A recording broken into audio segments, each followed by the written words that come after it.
Yep, that leaks right there. Oh yeah, that leaks right out of the back of that. Ugh.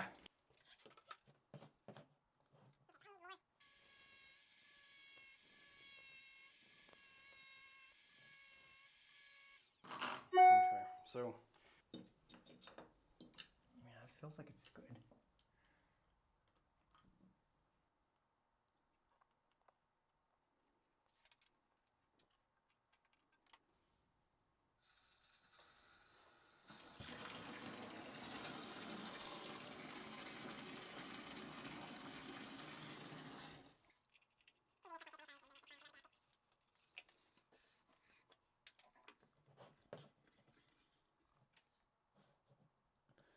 Okay, so that's exactly what I'm going to try to have you guys avoid having problems with. And yeah, that's the whole point of these live streams, is to kind of go over some of the mistakes. So I'm definitely not perfect, as you can see. I had definitely an issue with the depth that I had for that actual escutcheon plate. And yeah, so there was always a solution to the problems, but that's probably one of the most common questions I get, is on issues with some of these new Amazon faucets. So if you guys have shopped online at all, you're starting to notice that there's a lot of great value in some of the faucet systems that are out there that are just way, way cheaper than they ever used to be. And it's really, really amazing what kind of prices you can get. I mean, most of them, I mean, with a handheld sprayer with a rain shower head, you're talking about 200 bucks, 300 bucks at max. That's like a third of the cost of what some of these big name brands were. And at the end of the day, I mean, there are some challenges with them. So I'm going to go over that with the wall mounted faucets that we're going to be installing in this particular shower. So I'm still in the space here. So if you've been watching my live streams, you know that I'm kind of building this course and everything out as we go. And I'm doing a couple other things in the meantime, like this particular tub I refinished with a product called EcoPel, and boy, it turned out tremendous. It takes 36 hours before you can actually do anything with it or move it or use it. So I still have, you know, till tomorrow morning and I can get this thing out of here and start working on the bathroom again. But I tell you what, it is a really good option if you don't want to get into like replacing your entire tub. Refinishing these things are actually really fairly simple and easy, and this epoxy coating, I mean, I have some big hopes for it. I mean, I don't know the longevity of an epoxy coat like this, but it feels like a brand new porcelain coating. So there'll be more information coming out here on the channel on that as well. But that's why there's a tub in there right now. I just wanted to let you guys know. So, hey, on the way in, if you could, give me a like on this video. Helps out the algorithm. Obviously, I'm taking my time in the evenings here to do these live streams, and I'm really hoping that, you know, this would be kind of the main viewing channel, because at the end of the day, it's great to be able to conversate back and forth with you, get some insight on some of your problems, and then that can just make me create better videos that can help you out. That's really all my platform is about, is simplifying bathroom remodeling. And then, you know, I have courses and everything. We're going to get into that here in a minute. So, and Matthew on YouTube, thanks. And just to let you know, I am streaming on YouTube and Facebook. So if you like Facebook, you can go over there as well. It's both going to be, you know, streaming at the same time here. And keep your questions coming in as we're watching some of these videos. If you have questions about what we're doing here, I'd love to stop and help you out with the project. So getting into tonight's tutorial, we are going to be doing basically the setup for a wall-mounted faucet. So that system I was just showing you there, basically the regular Amazon faucet that I was installing just at the beginning there, that is not a wall mounted. That is the actual regular valve that goes inside the wall. This one is going to be all exposed plumbing. So getting into my course, that's where I have this all laid out on. If you go to, you know, I'll leave a link in the description. I believe I already have it down there as well. But if you go into my courses, you'll be able to go into the DIY membership and be able to get all the videos that are associated with this basement bathroom. Right now I have 6 courses, and then I have the DIY membership, which is just a one-time payment. It gets all the courses and it gets the build out of this basement bathroom as well. Once I'm completed with this course, I'll have 7 complete courses and the price will go up. So over time, the value is just going to get better. If you're a contractor, it's definitely going to be worth it to you, because I have no intentions of stopping. You'll get lifetime access, and you're just going to get all of the additional courses along with as I'm building things. I love being able to do it this way. I think this is going to be my new format from now on, is basically building out a course as I go, so that I can answer all the questions and all the things that go associated with it. And I can take my time a little bit, make sure I have the footage and have the coverage of the common questions, the common problems that are going on. So if you buy the DIY membership, you'll get all the videos included. Right now, we basically have everything up to this point, obviously. Concrete removal, rough-in plumbing, doing all of that. Now, every scenario with plumbing is going to be different, but that's where my other courses come into play. I link you over to other scenarios. And then we did the concrete floor, and we got some framing done. We still got more framing, as you know. I still have to do this whole entire front wall, so you know, I'm not nearly done, but I wanted to keep this open just so that we can view inside the bathroom. As you can see, I have my spray foam in there. That'll be the next tutorial as well, along with the electric. So, but anyways, heated flooring system, really important having a basement bathroom. We go over the mud bed, shower pan, and we obviously did a curbless shower. So I go into the details on that. And today, now we're getting into the rough-in water supplies. So the faucet is really going to, I got to look at this as my admin. I'm not even logged in my own course here. So each one of my courses has a short video between 5 and 10 minutes at very max. And it's just, I'm really always to the point. So I really don't enjoy watching, you know, the continual explanations of things. I think you just need to really demonstrate things for the most part and get straight to the point. That's kind of what I like to do. Obviously, the live streams are a little bit different. I talk a lot throughout all of these, but most of my videos are just straight to the point as far as helping you out and getting the advice you do. But the big thing about the course is that I have all the links and all the different things along with this that are going to help you out with the project and be able to get you the information and the products. That's something that you can't really just do on YouTube. This is something that is going to be a lot easier access. So looking at, let's give me the first video that we have tonight, which is basically setting the wall-mounted shower faucet. So this is going to be indicating like the depth that we're going to be going with, and you know, kind of figuring that out. This is definitely the biggest pain point of all these new shower systems, is the depth.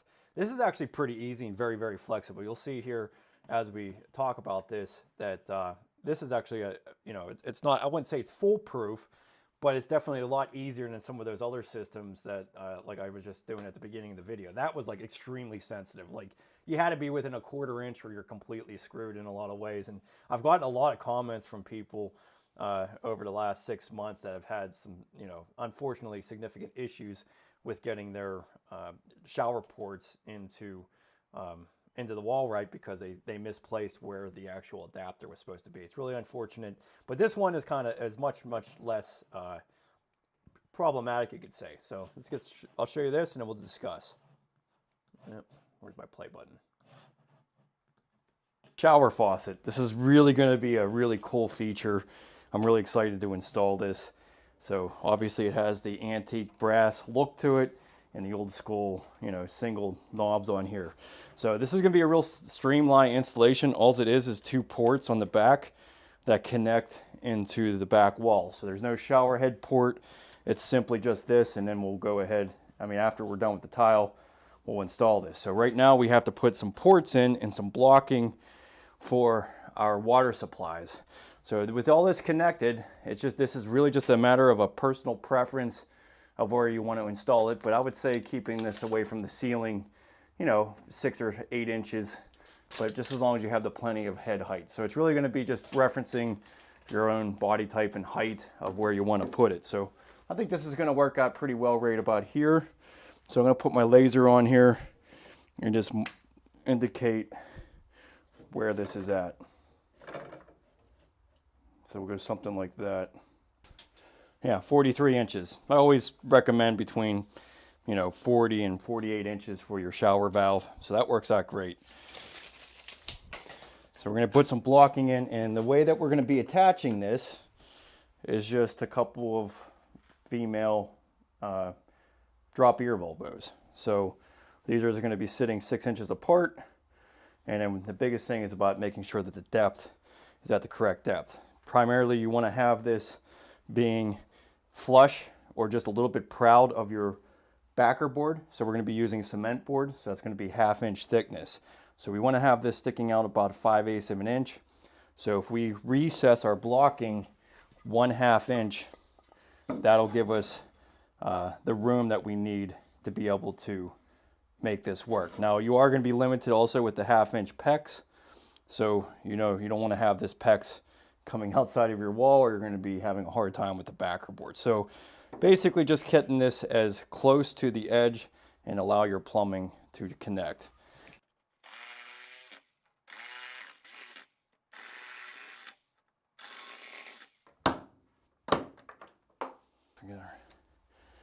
These Pro crimps really make it easy. It spaces it correctly at the edge of your pecs. Let's get our 90-degree on here first.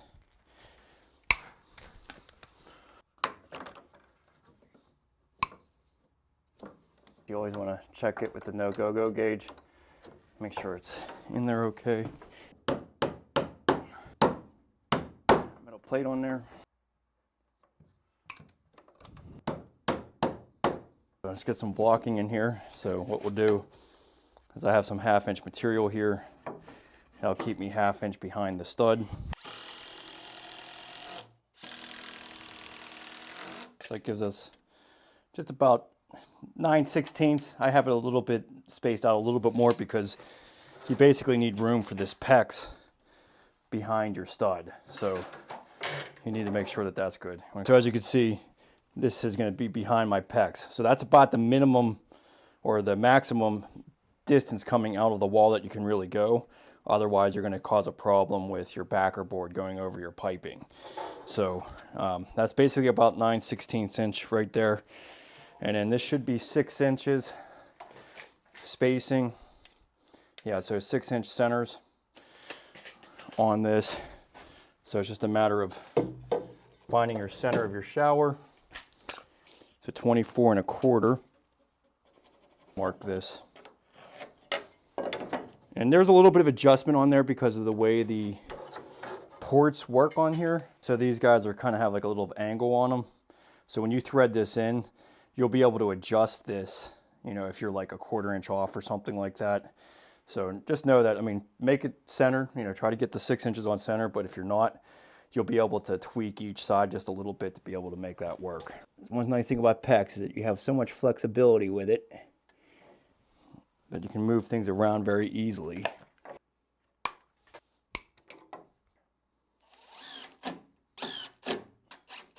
Our 1/2 inch backer board is basically flush with that. Now we're going to have towel coming out of there, but this is going to give us plenty of room when we thread this in. So as you can see, I can maneuver it if I was a little bit off on my height.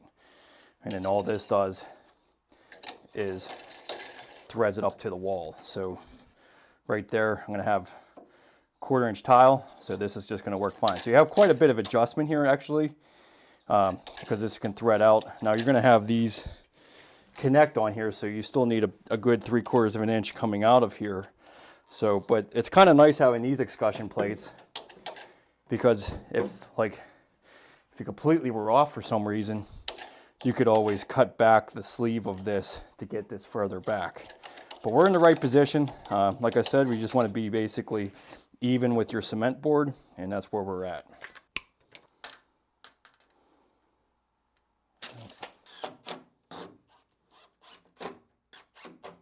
So yeah, so that's nice and even on there.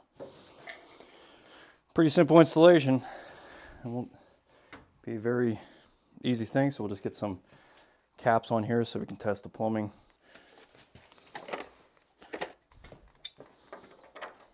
There's just a couple homemade plugs. When you towel around this, sometimes thin stick can get around there, and you'll definitely be able to pull this out easily. Okay, so that's really all there is to it. That is a lot easier. There's actually a couple other parts of this system that you can adjust. So we'll go through it here on my course here of some of the highlights, and that's really the point of the course too, is so that you don't have to go watch another 6-minute video again to remind yourself. Because I know a lot of you guys who are probably watching this are planning something in the future, which is the smartest way to go, is plan ahead, learn what you need to do, and then just start into action and building it. And that really is the best way to go. But sometimes, you know, you don't want to go back and have to watch all these videos again when you get into it. But ultimately, this is a really remarkable price for this. I don't understand how they even do it. But this faucet is from Amazon, as you probably suspect. But it's 160 bucks, you know, and you can obviously get it in all the other flavors, chrome and gold. Actually, I guess that's a gold. What is that? Oh, a brushed gold. Okay, so we got the antique brass, but they also have an actual gold too, so that's pretty cool. And they got the black. It's really popular as well. But, you know, it's pretty streamlined. It's not much more different than hooking up a washing machine or something at the end of the day, because, you know, just needing those 2 ports. So evaluating the height, that is all definitely personal preference, like I was mentioning. It all depends on your body type. Now, this is going to become sometimes tough in a basement bathroom. Sometimes you're not going to have the ceiling height that you want. So, you know, you might have to have that a little bit lower. But also, consider what your fixtures and the different things are debilitating your ability. This exposed plumbing type of faucet with this rain shower head might not be the best fit for something with a low ceiling. I have normal ceiling heights here. That was one of the big sticking points that I think is really important to make it feel like a normal bathroom in a basement, is having that full ceiling height. But yeah, the exposed plumbing, you kind of are pretty dictated with, you know, where that valve's going to be. Most of the time you have those valves between like 42 inches and 48 inches to turn them on and off. So, you know, try to keep that all in mind, but it really doesn't really, at the end of the day, it's all personal preference and what is good for you. There's nothing worse than, you know, some of these older plumbers that basically just dictate what the old standards were of like 78 inches. And it's like, well, everybody's like 6'2" now, so that doesn't really work in today's environment. So I always try to make mine around 82 inches so that anybody can come in and use the shower. So again, it's really tough sometimes in a basement bathroom. You don't really have much of an option, but keep that down from the ceiling a little bit so that you don't have any trouble actually installing it. One of my favorite things, PEX. It's always makes my job a heck of a lot easier. Definitely, I'm a huge fan of effects. Let me say that again. I'm a huge fan of PEX ever since it came out, or ever since I've started to know about it about 15 years ago. I've been using it nonstop, and I seriously have never had an issue with PEX other than not crimping something, like missing a crimp. And that's where using the no-go-go gauge will keep you honest to make sure that you're crimping everything. It is easy to forget what you did, and sometimes you can turn on that water and it actually won't blow out, but it will blow out, you know, at some point for sure because it's not crimped. So definitely pay attention to what you're doing. It's really easy to miss one occasionally, but these Pro Crimp rings, these things are awesome. I love using them. They basically have this little plastic tab on them that keep them spaced away from the edge of your PEX, because you should always have like a reveal around the PEX about an eighth of an inch, 16th of an inch or so. They have a video on it as well, but it just spaces it perfectly, so you're not trying to fuss around and try to make that crimp be in the right location. So highly recommend that. Anything that can speed up the job is definitely worth it to me, because time is money, and you know, that's definitely something that does help out and make sure that you do it properly. Nail plates, obviously, that's an obvious one, but you want to definitely make sure that you have them on hand. I have links to that as well. This is like just good reminders. You know, you want to get into the job. I mean, the biggest thing about trying to get something done, you know, efficiently on time is having everything in your hands. Every time you go to Home Depot or Lowe's that you have to run out, you're wasting hours of your time. It becomes overwhelming when it takes you so long to get something done. It's kind of almost what I feel like in this particular bathroom, because I would normally be done in 2.5 weeks on something like this, but I'm drawing it out because I'm doing these videos, and I'm, you know, basically, you know, it takes me twice as long to edit the videos and create the courses than it does actually building the dang thing. So that's why it's taken me so long in this project. But setting the blocking, this is definitely going to be the big pain point, definitely the issue with a lot of those other shower faucets, but you have so much flexibility with it. It's great. But what I did find out on here when I was actually going over it is that there's 3 different ways they go about installing it. So if you wanted to just use regular brass nipples rather than using what do you call them? the attachments that they have. Let me just grab that real quick. I have it right here. So these things had that angle on it. So these have that little offset, and so this really made it easy to basically adjust or whatnot. It also can be kind of a pain in some ways because, you know, in order for that faucet to be completely level with each other, both of these have to be spaced at the right location. But it does give you a little bit of flexibility if you're not on that 6-inch center, but you could use regular brass nipples is what I'm basically saying. And that can actually be a little bit better because you can always get different size nipples to fit your plumbing. So if you wanted to just, you know, put it in a random spot in the back of the wall, you'll most likely be able to get like a 6-inch or an 8-inch or whatever it is that you're needing to attach it. So that's what they're demonstrating here. The only thing that you would need on top of that is an adapter. So this would be a 1/2-inch to 3/4-inch adapter so that you can actually attach the faucet to. So I thought that was a pretty cool thing. Definitely gives you some wiggle room or just another choice if in case you didn't want to use this. But in this instance, you know, as long as you're basically flush with your cement board, this is going to work fine because you got to have all this space before it connects to it. And then they have the escutcheon plate that's really wide as well.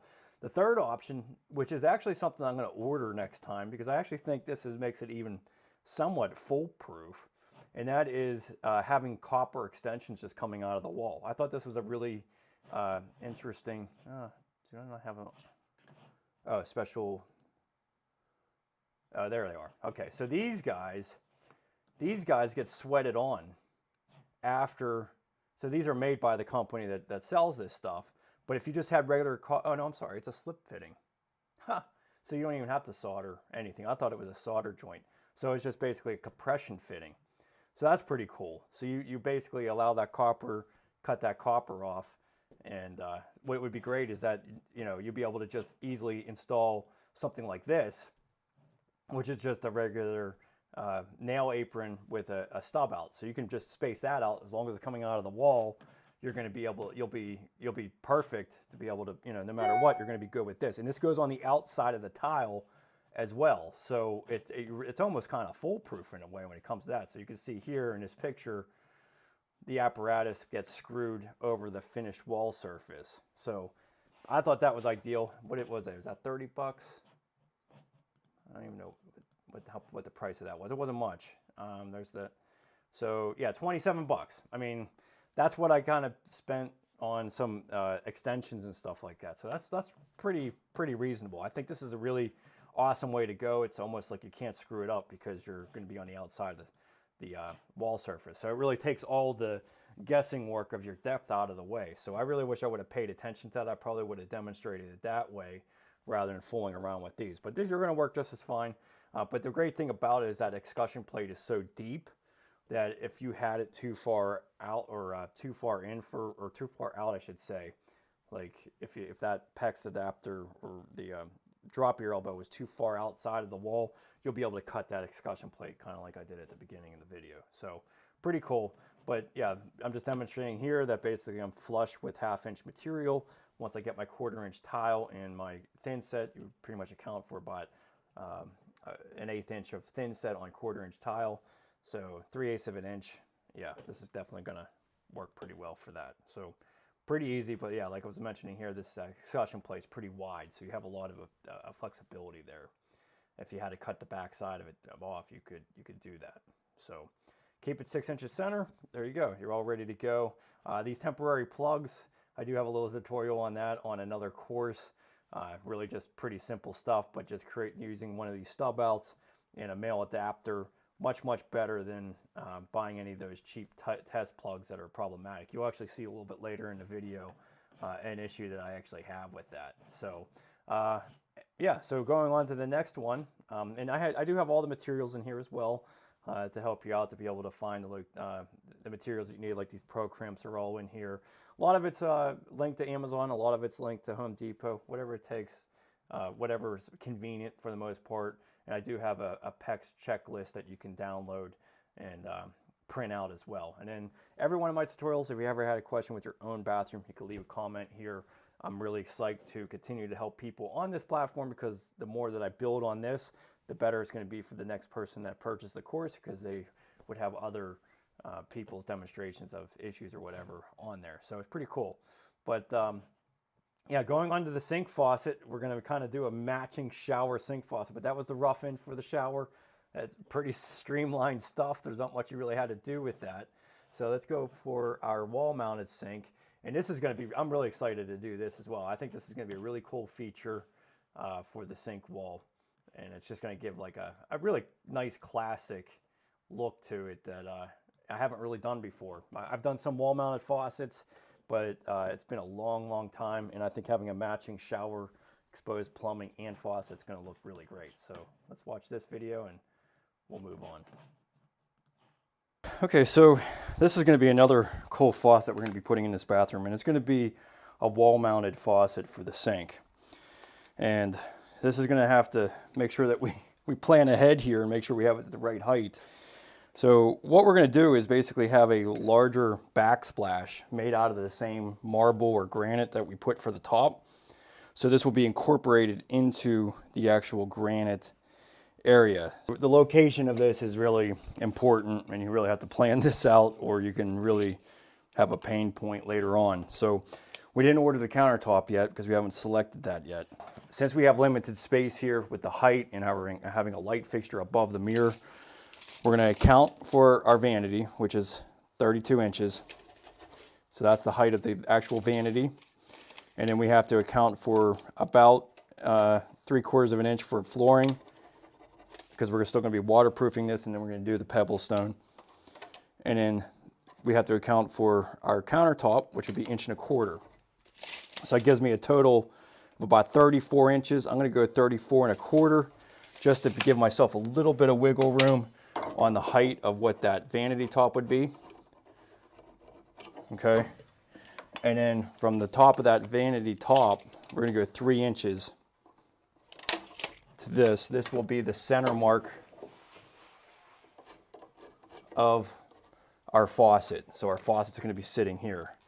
And then from this mark, from the countertop up, this is going to be our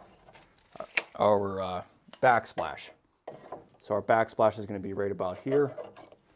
So when you look at this, this will be completely encapsulated with the backsplash and work well. So this will be the center mark of our faucet. This is our backsplash. I just want to make sure that backsplash sits above our actual sink faucet. Okay, so for the height or the depth of this is another complicated thing, because really, if you were just to install this faucet as it is without any extensions, this basically needs to be flush with your drywall. And actually that's not even going to work, because, well, actually I take that back. This should be flush about 1/2 inch behind your finished wall, so that when you connect this, the escutcheon plate will meet up with the wall. In this scenario, I'm going to be having that 1.25 inch backsplash. So I ended up purchasing some extensions that will give me some variance here. So you can get them in a kit where you have a different sizes here. So this would be the smallest extension you can really put in there, as it gives you about 1 inch coming out. I believe this is 2 inches, maybe 2.5 inches. I can't remember. 1.5 inches. Well, 2 inches overall. So you'd be really extending this out 1.5 inches. So this is really just going to be installed just like the faucet. We're going to be 1/2 inch behind. We're basically just going to be making sure that the PEX can get directly behind this wall, and that's going to be set on our depth. So the blocking 1/2 inch behind our framing. Use the PEX as a reference point. Okay, so we're going to bring our PEX down. And this is a pretty nice, helpful tool, so you don't have to put another 90-degree bend on here. You can just use these little clamps to bend your PEX at a 90. So that makes it a nice, basically 90-degree bend, and you don't have to have any fittings here, which is kind of pretty cool. Okay, I'm gonna put a cup link on here so that we can extend this down. We need to bring our toilet supply over, so the cold's on the right, hot's on the left, but we also need to bring this over for our toilet supply. So I'm going to put a T kind of somewhere that I can easily route this.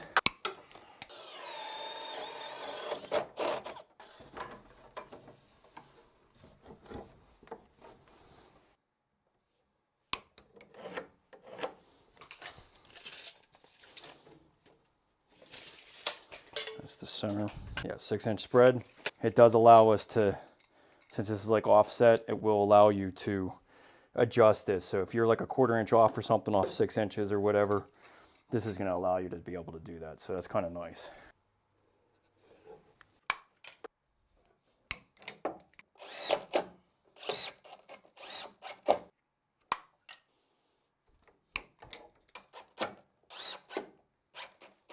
Yep, that's good. So these are essentially even with 1/2-inch plywood. Basically our PEX is right behind the drywall. So on this particular situation, we're going to have with the backer board, because we're actually putting this on top of it here. So we're actually going off of this is a 1/2-inch drywall plus 1.25 inches. That's 1 3/4 inches. That's exactly where this is at. This is hand tightened, so this will, once you put sealant and everything on it, it'll be just even with that backsplash. So that'll work out great. And if worse comes to worse, if for some reason this was sticking out, you can always cut part of this brass fitting and get it further in. And again, we also have other size nipples to be able to adjust this. So that's a good location. If you're just doing regular drywall, this would be perfect. This is the right height just to have that faucet meet up with the drywall correctly. Okay, so we'll go ahead and put a plug on here. This is going to allow us to get some water in here too, which is nice to have. This is just like a hose bib on a shark bite. And then you can also get a little tester plug like this. That's plastic with a rubber O-ring. Be good there.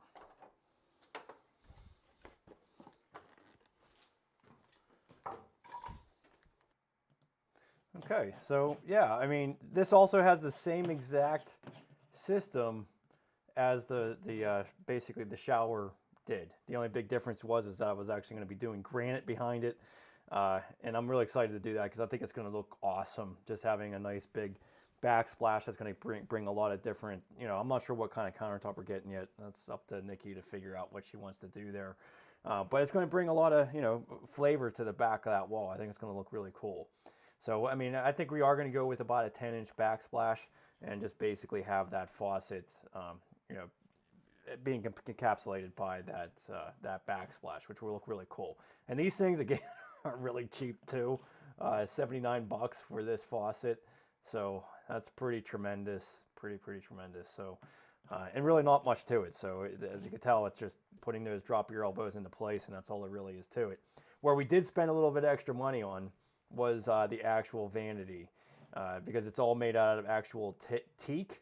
So this was pretty expensive vanity bottom, but saving that a bunch of money on that actual faucet made a big difference. But the teak is absolutely beautiful. I can't wait to see what this is all going to turn into once we get completed. We're also going to be doing that 3/4 inch.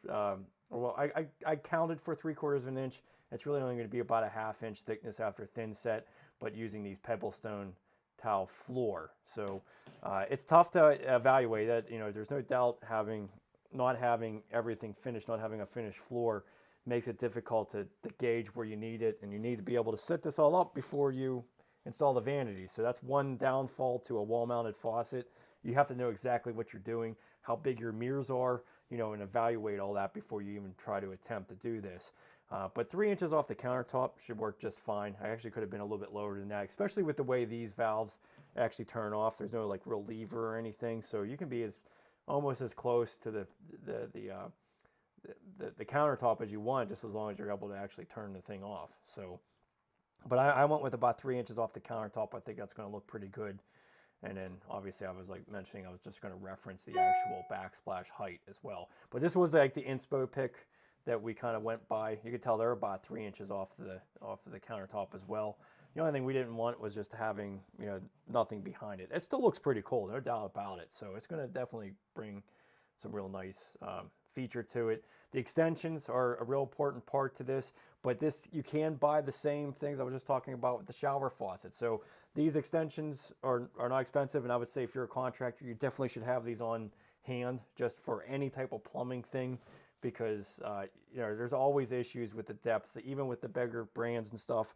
You know, sometimes it's nice to have these options with the extensions, and the smallest one on this one is an inch. You can actually get an extension that's a ½ inch, which isn't in this kit, but it's definitely one that you should have in your tool bucket. So I basically have all of these items on hand, except for I didn't realize that you can purchase these special adapters. So this again would be another great way to do it, is just to be able to put these over the copper stub outs that you have coming out of the wall, and it's all going to be at the perfect location. Really kind of simplifies things, and I think this might be really the ultimate way to go if you're really unsure about, you know, the overall depth of what you're doing, because at the end of the day, or, you know, basically when you get the countertop and stuff, I'm guessing it's 1.25 inches. It might actually be less than that. I'm not really sure. Yeah, no, I mean, being able to use a mechanism like this would really be a sure thing, and just using those, you know, copper stub outs with it just makes it that much easier to not have to be concerned about where you have things, you know, with the depth and everything. Or maybe you decide afterwards, you know, I'm just going to do a tile backsplash now rather than doing the countertop. So if things do change, having those copper stub outs would allow you to do whatever at any point. We're kind of dictated now to have that countertop because of where we located things. So, or actually, I take that back. We were going to put the extensions in, so you still have the flexibility to go down below that. So these things are really cool. I just started using these. I haven't really used these guys before, but these little supports that just bend it. I mean, why make another fitting connection if you don't have to? And, you know, at the end of the day, you're going to drywall over everything, and no one's going to be seeing the pecs anyhow. So, but this is pretty cool. I definitely like them. For 15 bucks, you get like 10 of them. That's a really good thing to have in your tool bucket as well, especially in something like this, because I was so tight in that space. It would have been kind of just take a little bit of extra time to do it. So, where these things, you just clamp them on and bend the pecs, and it makes it pretty easy. So the drop your elbows is all I used. Making square cuts, definitely get a pair of these tubing cutters. If you're doing any type of pecs work, you definitely want to do it. You don't want to be using a utility knife. I mean, you could, but you know, you want to have those the ends of it nice and square so that your crimps can be on there correctly. You don't want to be shortcutting that. So buy yourself, you know, a $10 pair of snips so that you cut these things correctly. This was a 6-inch center as well. And then, as you can see, I basically had those drop your elbows flush with the actual finished wall. The only thing you should be concerned about here, obviously, is that you're ½ inch behind the drywall.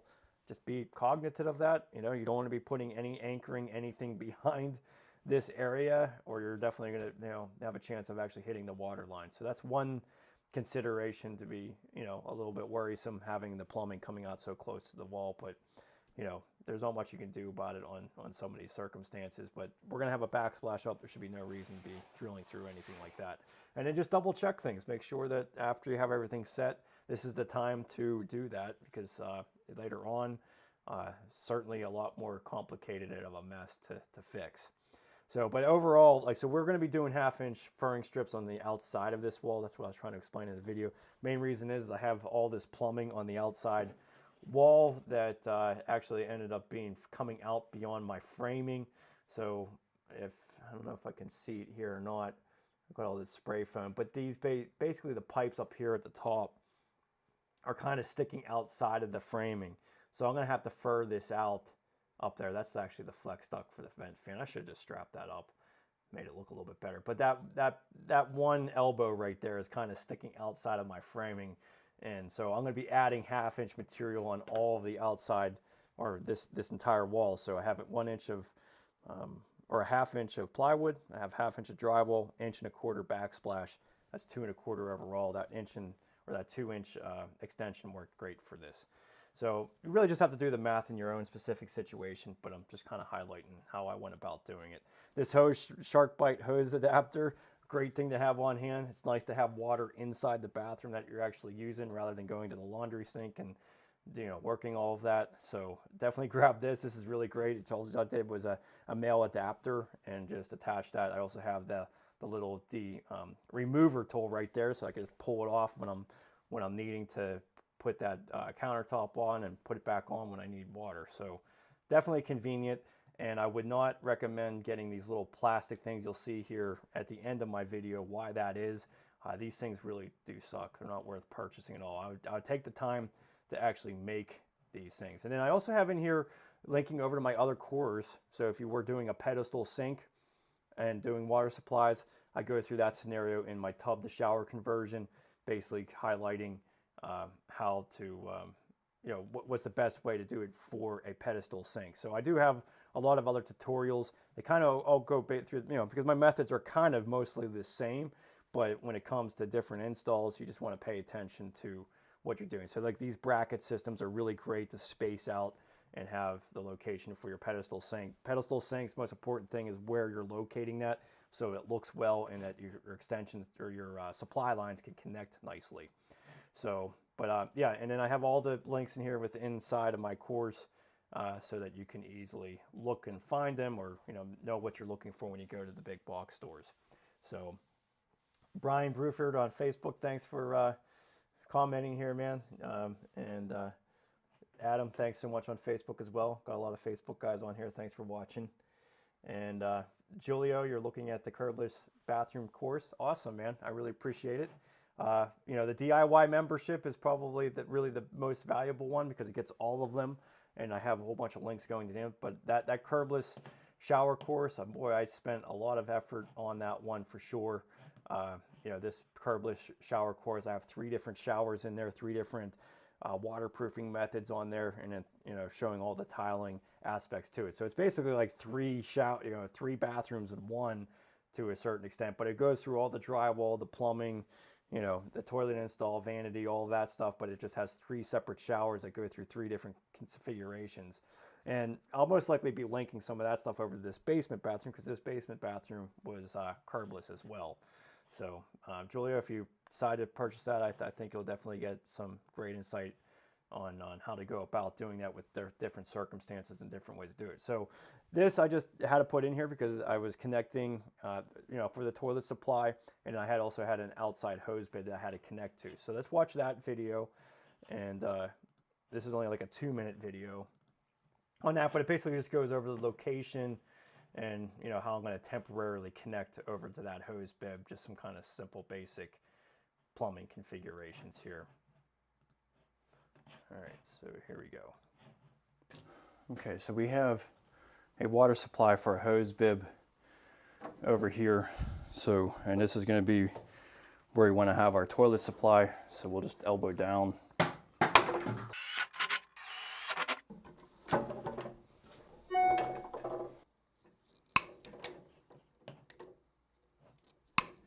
So then your toilet supply, I basically had this stud already set where I want it, 8 inches off the center. And then I like to go 8 inches off the floor to center. Now we're gonna have a little bit of, obviously still we have some flooring to put on here. So we're just gonna make it 9 inches.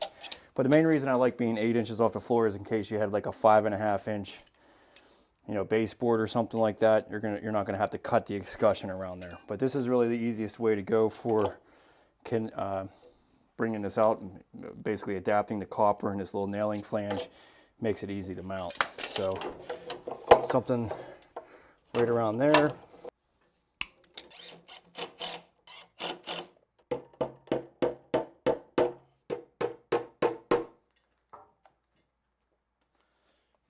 Okay, so we have a hose bib attachment over here. Now this is going to be kind of all temporary, because this is going to have to get all changed out when they actually go to finish the basement. But for now, we're just going to bend this up.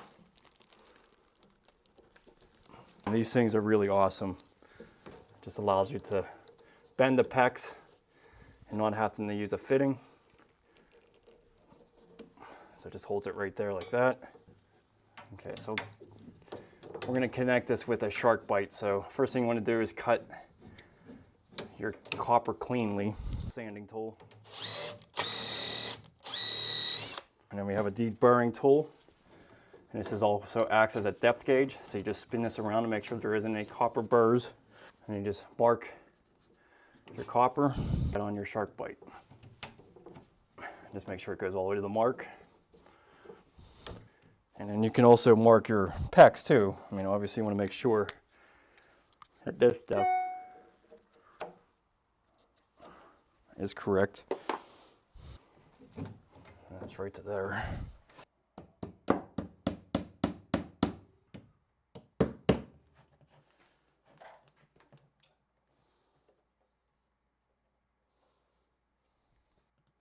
Okay, so nothing to it on there. I know that just kind of looks a little bit ugly hanging out of the wall like that, but really to finish the rest of the basement, all of that plumbing is going to have to be kind of torn out and refinagled into the ceiling as well.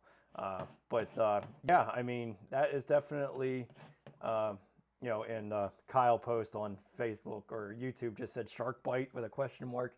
Yeah, it was a shark bite because it's temporary, and I don't know why people have such hate about shark bites. I've never had one go bad, but yeah, that is just definitely a temporary connection. I mean, I think it's temporary, permanent for a while anyways. But there's not absolutely anything wrong with being able to connect that, especially with the ease if you're going to be tearing that out anyway. So hope that's all right with you, Kyle. I don't know. But anyways, the toilet supply. Now, this is just from experience. You know, a lot of people have different thoughts on where to locate the actual supply, but it's always on the left side of the toilet for one, because that's where the actual supply line is connected to. But using basically coming 8 inches off the floor usually gives you plenty of space so that when you have a bigger baseboard or something like that, there's really nothing worse than seeing an excussion plate have to be cut for the baseboard. And so that's why I always try to keep it 8 inches. Plus, when you come up 8 inches, you're basically going to have a regular 12-inch supply line, and it's going to look pretty normal and nice. And you can just go over 6 to 8 inches from the center of the toilet for that connection as well. But to just be easy, 8 and 8 usually works out great. And again, using these basically nail flange copper, the reason I'm converting the copper here is because the PEX doesn't look nice coming out of the wall. They do obviously make PEX adapters that come out, but you're going to see the blue, or if you wanted to change it to white, whatever, it's not going to look very attractive. So I always go over the copper so that everything kind of looks nice and clean and sharp. But you're going to need these little J hooks. This is really important to put on the actual nailing flange, because otherwise it kind of wants to flop either way. I mean, if you had another piece of framing on this side of the nailing flange, then you'd be good, but this is going to help secure it from left to right. So make sure you get these J hooks. Plus, you're going to need that to kind of pinch everything together or hold everything into place in the wall as well. Again, my new favorite thing right now are these little PEX supports. Really makes it easy to be able to just bend it and turn it. This Wicked pipe sanding kit, this thing is awesome. Highly, highly advise getting one if you're doing a lot of copper work. Really just putting that on the end of an impact driver makes that really, really easy to sand. 50 bucks, I know it's a little bit expensive, but it's much easier than using regular sandpaper and whatnot, and I just love it because it really cleans it up. Now, when you're doing a shark bite of any sort, you know, the biggest failure that anybody probably has with, or anybody who says there was failures, it's usually because of the installation. Either there was a burr that kind of, because it's basically just an O-ring inside of there. So if you cut that O-ring with a burr of the copper, that's going to cause a problem. So the deburring tool basically just has a little blade inside of there that makes just kind of scrapes your copper pipe and eliminates any burrs from it. So when you push that on, the fitting, you know, the rubber O-ring is able to go over it with no issues. So it's just an important detail. A lot of people skip this step, and that could be a reason why there could be failures with it, because you kind of basically nicked that O-ring inside of the shark bite, and then over time it just weakens and leaks eventually. So deburr it, mark it, make sure that you're sliding it on correctly. It's a very simple thing to do, but if you don't have any reference point of where to go on it, then you might, you very well could have screwed up on how far you should have pushed on it or made it go in. But overall, I mean, that's just like a really simple temporary connection, and probably would be temporary for 10 years and be fine. But, you know, but be sure to check out my entire checklist. I have this in a lot of my tutorials here, but I am compiling the entire list of every single item that I'm purchasing for this basement bathroom. And it's going to really be helpful for any contractor or any DIYer to take a look at evaluate. Maybe you have some of these supplies. Maybe you're gonna, I just want you to make sure that you're in for what it costs to do something like this, so you can make good judgments and save yourself money. There's all too often people go straight for the beautiful stuff, the vanities, the light fixtures, even the shower faucets, and they spend all this money on that, and then they realize that all these other components really add up tremendously. So this is a basement bathroom, 4x8, 32 square feet. Nothing existed here before, so keep in mind, like, all the plumbing parts, all the things that I needed to do to compile everything all adds up. But as of today, and I still have some grout to purchase, I still have caulking, there's a bunch of few other things I need to purchase, but we're at $8,831 at today for right now. So I'm probably going to be close to $9,500 something. Yeah, I'll definitely be above 9,000. I'm betting $9,500 probably by the time I'm done, because there's always additional accessories or something that I don't have planned for. But I have the floor heating in here, all the concrete, all the the drywall, all the different components to this is all in here, and I think it's going to be tremendously helpful. And it may actually make me realize how much maybe I'm not charging for some of the things that I should be charging for, just knowing what I'm getting into the thing. So this is why a bathroom like this could easily cost $25,000 to do. I mean, it doesn't look like much, and it's not a lot of square footage,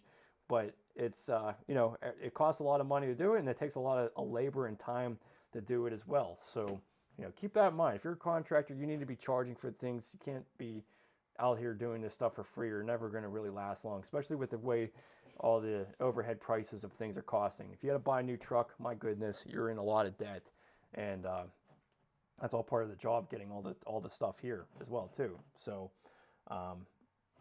anyways, let's get into the last portion here, because the last section is just doing the water testing, and I'll show you why I don't like those little plastic plugs. I should have never even bought it, but I occasionally, I don't know why I bought it. I should have never bought it, but I guess it was just to make this video, apparently.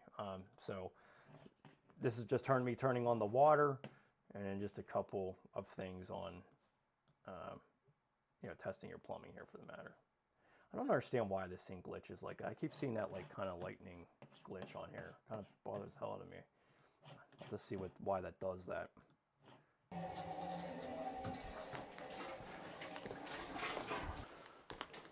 Oh wait, something's dripping. That stupid thing.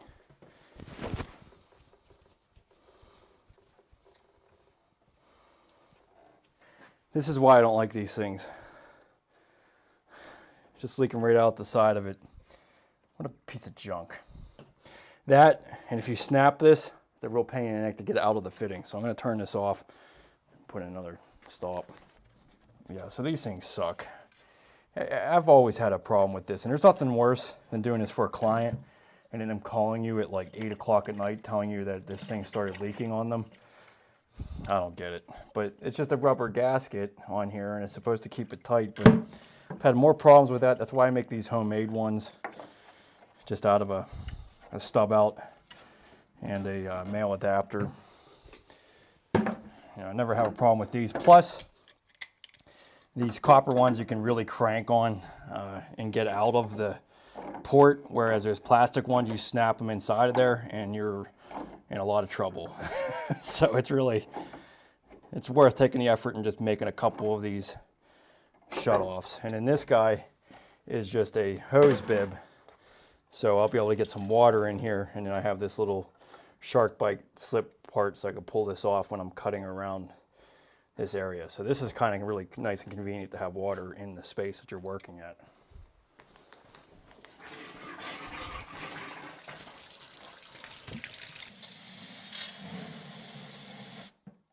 But yeah, so that takes care of all the pecs. It really makes it simple. So now, this is really one of the simplest shower faucets and sink faucets that you can install. I'm really excited to do the wall mount. I think it's going to look really great. So our next step is to go ahead and insulate back here, and then start doing some drywall and really get this place enclosed. So yeah, definitely not worth getting those little plastic testers. you know, like I was mentioning, there's nothing worse than getting a call at 8 o'clock at night about the customer saying, hey, this is leaking. Some clients will go ahead and put a bucket under there and not worry about it. Other ones can't even sleep until you fix it. So it's just not worth it. And I really have had to, you know, even in some of my flip homes, I put those things in there and then there's water all over the bathroom because it's just kind of spewing out the one side of the O-ring and is causing a lot of problems. So definitely just make a couple of those things. I have the tutorial in here as well. It's very simple, just soldering on some test, making some test plugs out of a male adapter and a stub out. Pretty simple stuff. So, but yeah, I mean, we're basically ready to move on with the rest of the project. I also have in here the design list of all the materials too, of basically the concept of this bathroom. So if you wanted to take a look at the faucets and all that stuff, it's all included in here. You know, we kind of, my wife does this every time that we do a bathroom project. She kind of puts all the components together so that we can kind of visualize what the whole thing's going to look like. It really helps you kind of formulate your design idea. And then again, knowing what your costs are really is going to help you out with choosing these items. As you can see, we really kind of went basic. We got hooks for, you know, I mean, hooks for $10. They're not very expensive. We didn't go into spending a ton of money on a lot of the accessories. But we did spend a little bit of money on the vanity here. And then we did spend a little bit of money on the tile. That's going to be a really decorative part to it. I mean, even this pebble stone, I mean, $15 a square foot, that's not a joke. Even though I only have 32 square feet, I still had to buy 40 square feet of it. Yeah, I mean, it definitely adds up a little bit. But you have to kind of pick and choose what you're doing to make the space even. I mean, we really are kind of making the actual tile work very, very simplistic. I think the exposed plumbing is going to make the whole thing really offset very nicely. We'll put a recessed niche in as well, but we're not doing any like decorative borders or anything like that. So I'm really excited to finish this thing off. I think this is going to look really fantastic once I get the whole thing completed. So, but that really kind of completes my course for the matter there. Yeah, just keep in mind that, you know, if you're not to try to continue to sell, but I just really want people in here to ask questions. You could always leave a comment at the end of any of these. And probably our next live stream that we'll have is going to go over the electrical. So I already started building out that. I still have to tie the wires into the panel and put some lights in and stuff like that. But we're going to show you a lot of interesting, or not, you know, just a lot of basic knowledge and methods about going about doing the electric as well. So, you know, the one thing about bathrooms, it encapsulates everything. So you have to be prepared to just move on to the next and put your next hat on in the project and start putting things together. So let me see in the comments who's all here. It looks like we've had a relatively good showing here. Appreciate it. So Vic, if you're still on, you're on Facebook. So he also used the EcoPel, what do you call it? Basically what I did, the epoxy paint that I did here. He's actually had posted on Facebook of it. Let me see if I still have that item up. I just wanted to show you this product because it's not like the paint. It's not the paint that you get from Depot in those kits. This is like an epoxy coating, and it's like a really thick consistency. I mean, it's yeah. So let me show you here. So if you go to my Amazon store, I always have all of my items in here that I recommend. So you can get, you know, I have a whole bunch of different categories. So I got you know, a lot of the bathroom remodeling tools. I got demo day tools. I got the towel tools. I got a whole bunch. You know, you have to kind of browse through them. But I have here under my tubs and shower faucets, I have this EcoPel refinishing kit. So this guy is 180 bucks, and it comes with everything that you need to be able to refinish that tub. And it's definitely it's some quality stuff. So Vic, who was on Facebook, he showed an image of his, and you know, I personally don't have any personal experience on how long it lasts, but I could tell you it's like the candy shell that it creates is like really, really thick. Like you're basically a 1/4 inch layer over this entire bathtub. So it's pretty durable stuff. I'm really impressed with it. So don't buy the non-slip thing that they sell. It doesn't work. Okay, good to know. I didn't really pay attention to their non-slip stuff off of Facebook here. So thanks, Vic. Yeah, but thanks for posting, man. So you've had it for 3 years and you've had no issues, and you use your shower with the EcoPel finish every day, I'm assuming. So any thoughts on a drop of your elbow with a threaded chrome pipe toilet supply Mark on Facebook. No, that's a great option too, man. I think that's a great way to go. It's just a lot more expensive, obviously. I think a Chrome adapter is probably $10, and then you have your actual valve, which would be another 20. So it's not like significant, you know. So, but it definitely would look sharp. I think that's a great way to go as well. I'd probably go with the half inch. Oh, it doesn't really matter. You can go half inch or 3/8.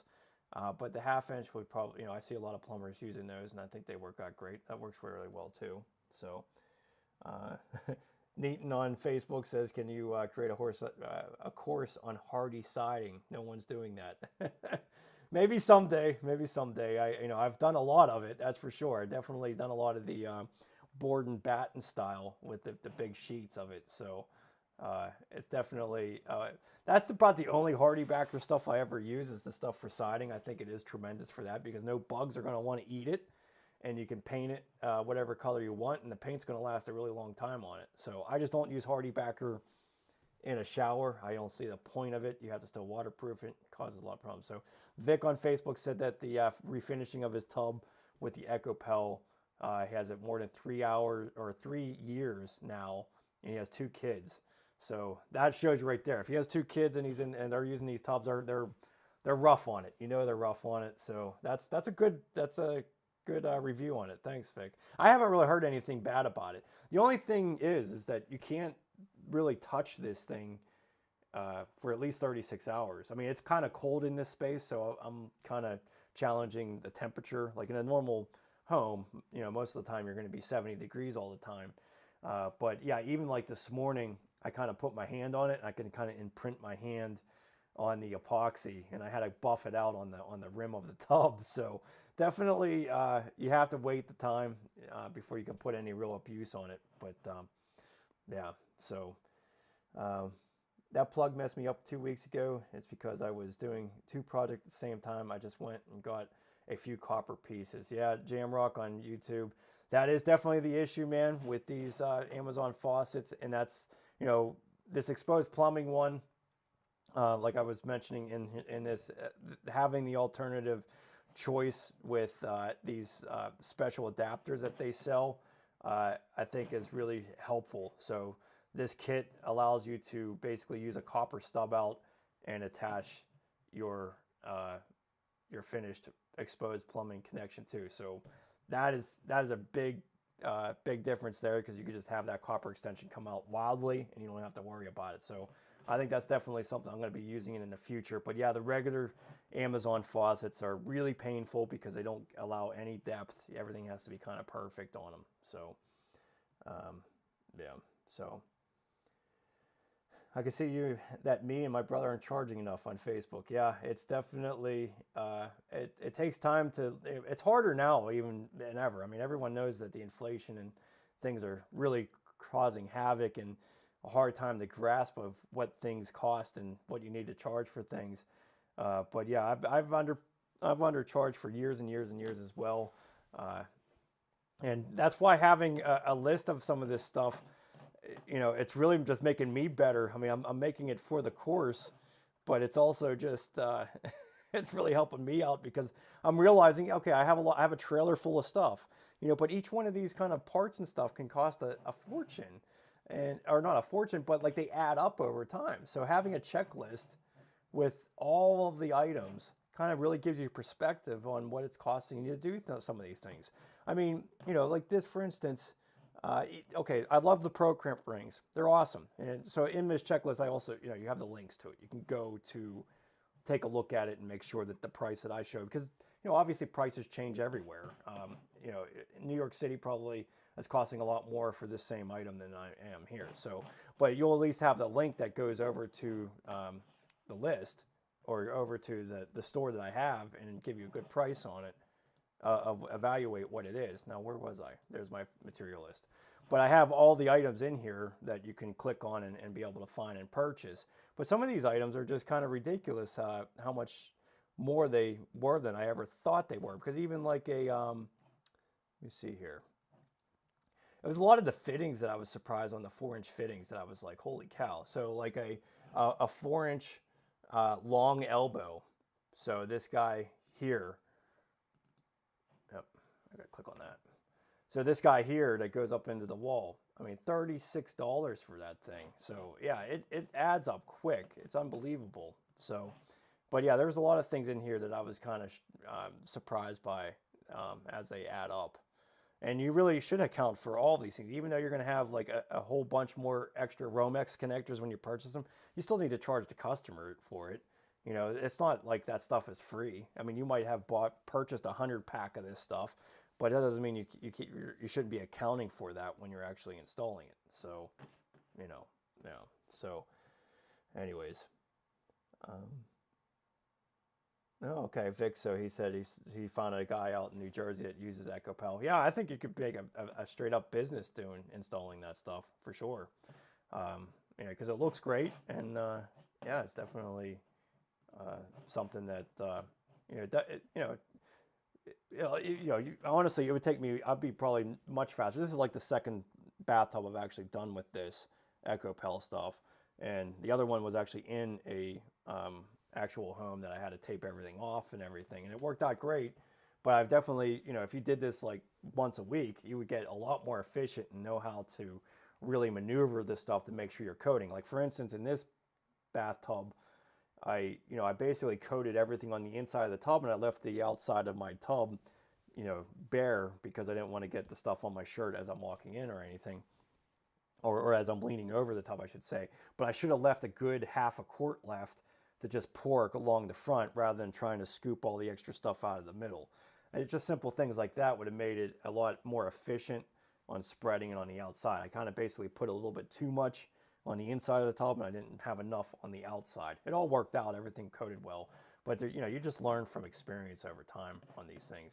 And speaking of shirts, I should actually mention, we just opened this today, and I'm really excited to offer these. I hope people find them pretty cool as well. But I have new merch now, so I'm selling T-shirts, and I got the hats.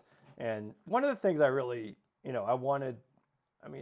I really like the idea of the Plan, Learn, Build. This doesn't have my logo on it. It just says Plan, Learn, Build. I think anybody can get behind that type of thing. And if you're a contractor, it just kind of highlights that. I mean, not only does it support me, obviously, as a creator, but it's something that's universal.